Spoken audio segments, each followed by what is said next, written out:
Ladies and gentlemen, and there are things you must never place upon your bed.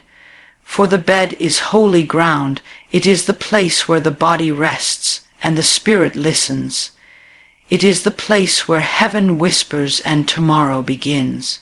The first, never lay your fears upon your bed. Fear is a thief. Fear will crawl beneath the sheets and rob you of the sweet presence of peace. Lay your fears down at the feet of the one who carries every burden, but never let them rest beside your pillow. The second, never put bitterness upon your bed. Oh, how bitterness festers in the silence of the night. It will turn your dreams into shadows. Release it, let it go. Forgive, forgive, forgive. For where forgiveness dwells, peace makes its home. The third, never put unbelief upon your bed. The night was never meant to be a battlefield of doubt. The night is a sanctuary for trust. When you close your eyes, let faith guard the doorway of your thoughts. Believe even in the dark that morning is on its way. And the fourth, never place yesterday's failures upon your bed. Do not cradle the ashes of the past in the arms of the present.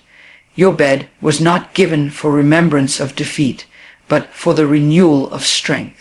The dawn does not ask what you lost. It only asks what you will rise to become. So tonight, when you go to that sacred place of rest, go empty of fear, empty of bitterness, empty of doubt, and empty of regret. And you will find, oh, you will find, that heaven itself will cover you like a blanket, and your soul will know peace. Never lay your fears on your bed, for fears are restless things. They do not sleep when you sleep. They toss, they turn, they whisper in the silence of the night. And if you let them, they will lie beside you, heavy on your chest, pressing the breath out of your rest. Fear has no place where peace was meant to dwell. Fear was never meant to share your pillow. Do you not know? Fear magnifies shadows until they look like giants, but in the light of truth they are nothing at all. Fear builds prisons out of the very thoughts that should carry you into dreams. The bed was given as a place of surrender, a place of quiet trust. Yet fear, oh, fear will steal that trust if you let it. Do not give it the honor of your bed. Lay it down before you ever lay down yourself. Cast it off as you pull up the covers. Refuse to give it room. Refuse to give it voice. For when fear is silenced, peace begins to sing. And when peace sings, rest becomes holy, and night becomes a sanctuary instead of a battlefield. Never put bitterness on your bed. Bitterness is a poison, a slow venom that seeps into the soul and finds its way into every corner of the heart. It never stays where it begins.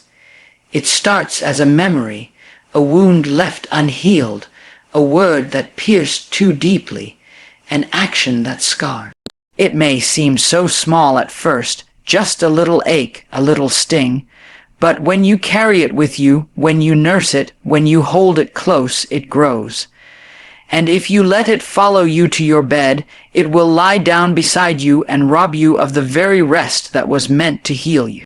The bed is a place of surrender, a place where the body releases its striving and the mind quiets its racing thoughts. But bitterness cannot be quiet.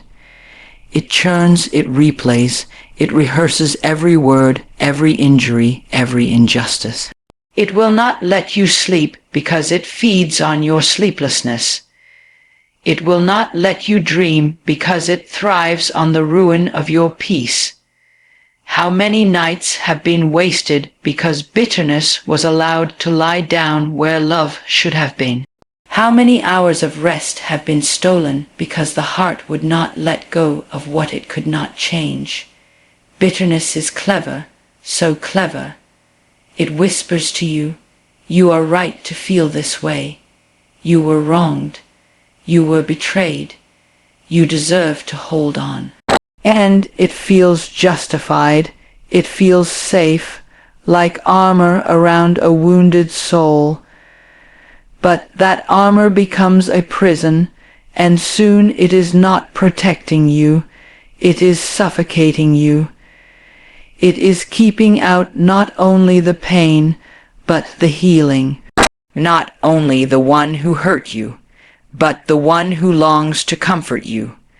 Do not let it rest on your bed, for the bed is sacred. It is the place where the soul lets go and trusts that tomorrow will come with new mercy. If bitterness is there, you will close your eyes, but your spirit will still be awake, restless, heavy, aching. Night after night it will rob you until your body grows weary and your heart grows hard. And what should have been a place of refreshment becomes a place of torment. There is a better way. Release it. Let it go, even when everything in you wants to hold on. Forgiveness is not saying what was done to you was right.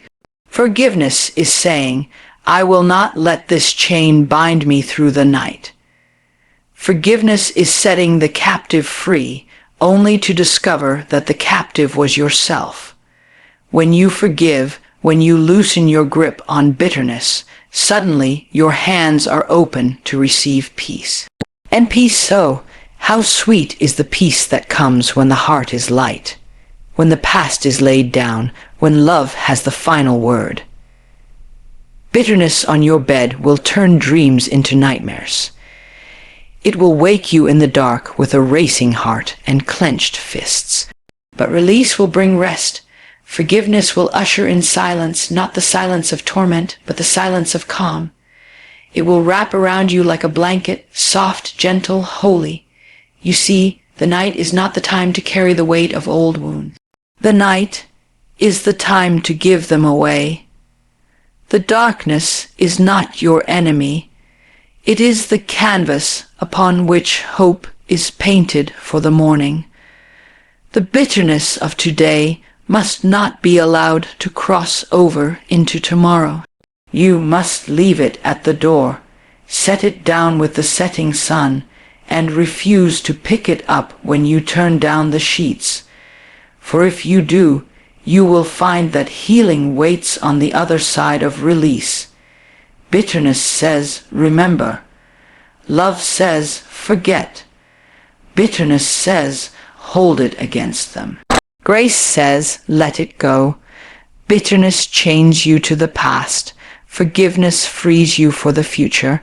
And the bed, your bed, was never meant to be a prison cell where old pain rehearses its story. It was meant to be an altar where the soul surrenders, where love has the last word, where peace reigns. So never, never put bitterness on your bed, for it will rob you of your rest, it will steal your peace, it will chain your soul, but let forgiveness come instead. Let mercy lie down beside you, let grace pull the covers over you. And when you wake, you will find that bitterness did not follow you into the morning. You will find that peace kept watch through the night, and love greeted you with the dawn. Never put unbelief on your bed. Unbelief is a cruel companion, for it does not merely question, it denies. It does not simply doubt, it shuts the door to hope.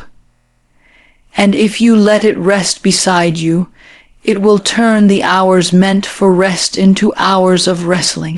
It will make your bed a battlefield where every promise is argued, every hope is mocked, every dream is silenced.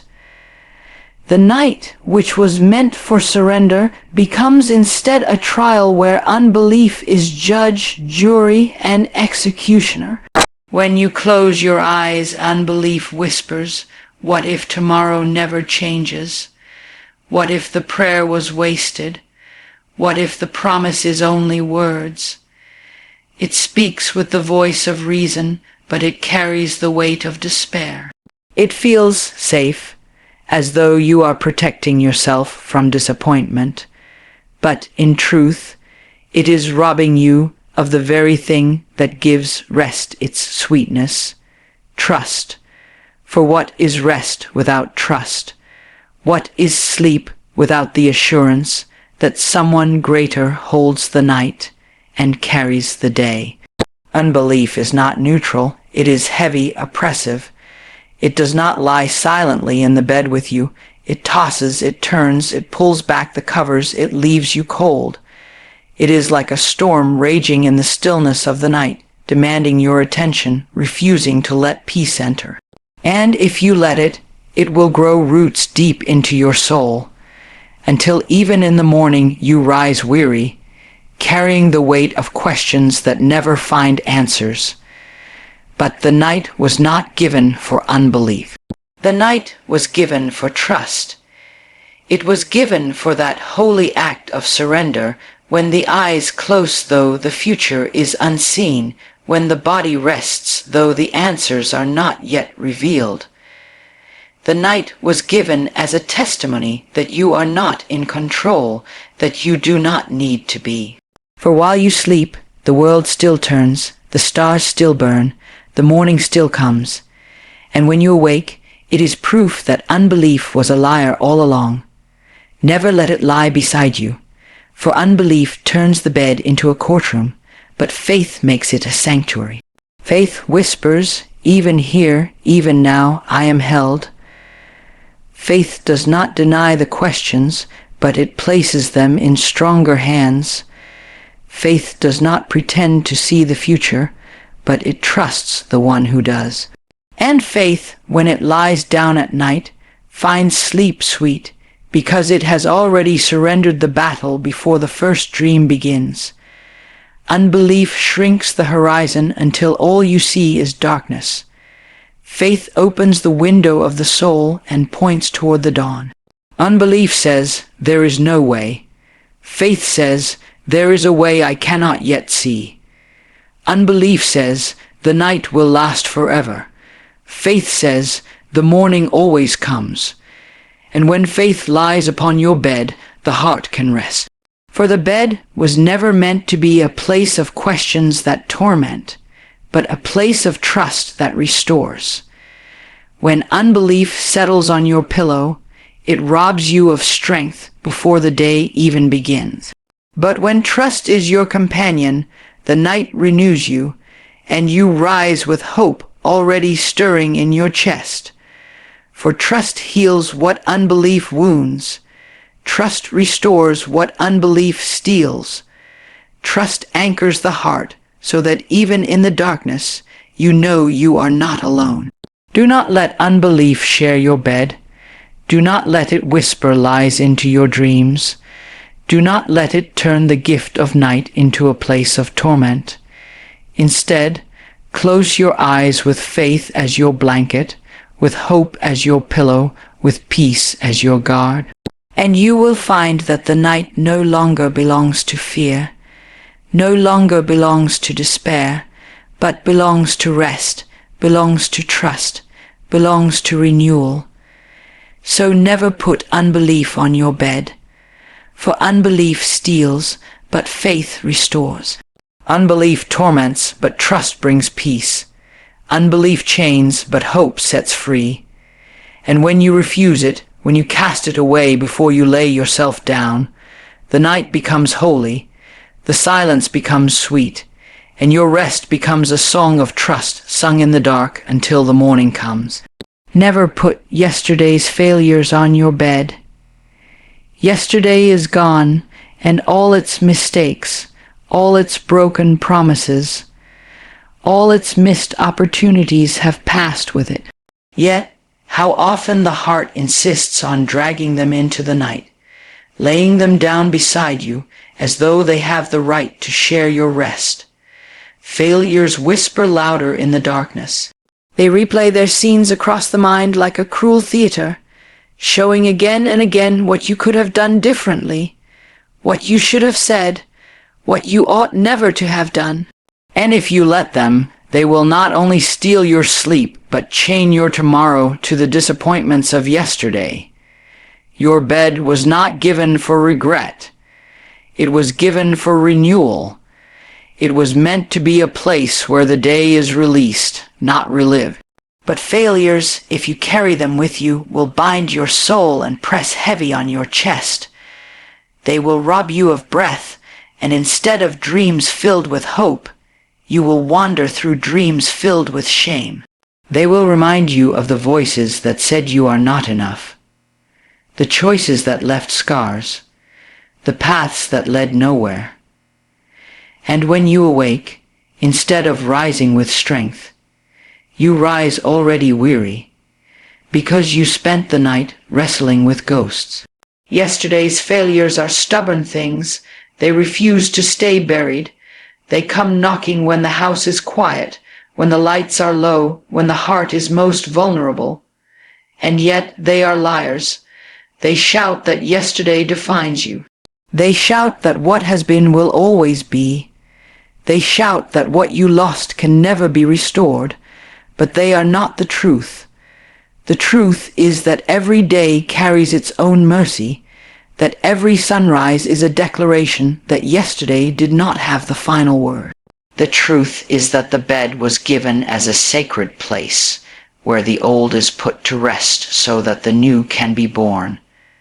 Do not give yesterday's failures the power to enter that place. Leave them at the door of the night. Refuse to tuck them in beside you. For the moment you carry them into your bed, you surrender the gift of the present and forfeit the promise of tomorrow. Rest is meant to restore you, but if failure lies there with you, you will not find restoration. You will find only repetition, the endless cycle of self-condemnation, and that is not the purpose of the night. Failures are teachers, not companions. They are meant to speak once, to guide you into wisdom, and then to be silent. But when they lie on your bed, they speak endlessly, until the lesson is no longer wisdom but torment. Do not let them preach their sermons over you through the night. Let them go.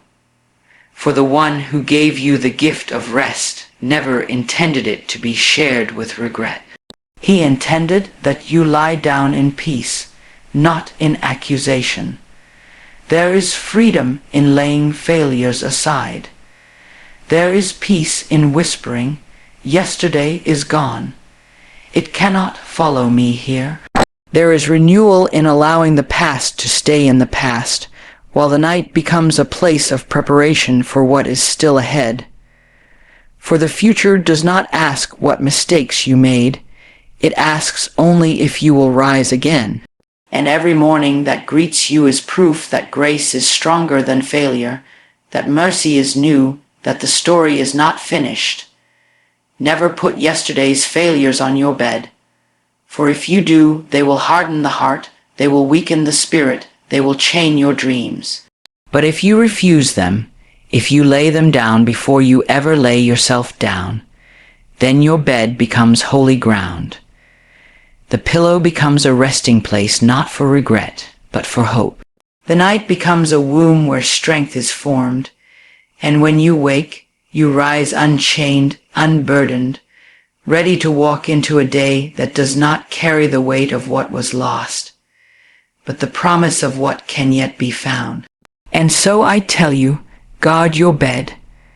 Guard the place where your body rests and your soul is renewed. Do not let fear crawl beneath the sheets. Do not let bitterness poison the silence. Do not let unbelief whisper its lies in the dark. And do not cradle yesterday's failures as though they still belong to you. The bed is not a battlefield. It is not a prison. It is not a courtroom. It is a sanctuary. It is the place where you release, where you surrender, where you prepare for the dawn. Go to your bed free, and you will rise free. Go to your bed in peace, and you will rise in power. Go to your bed with faith, and you will rise with courage. Go to your bed with forgiveness, and you will rise with love.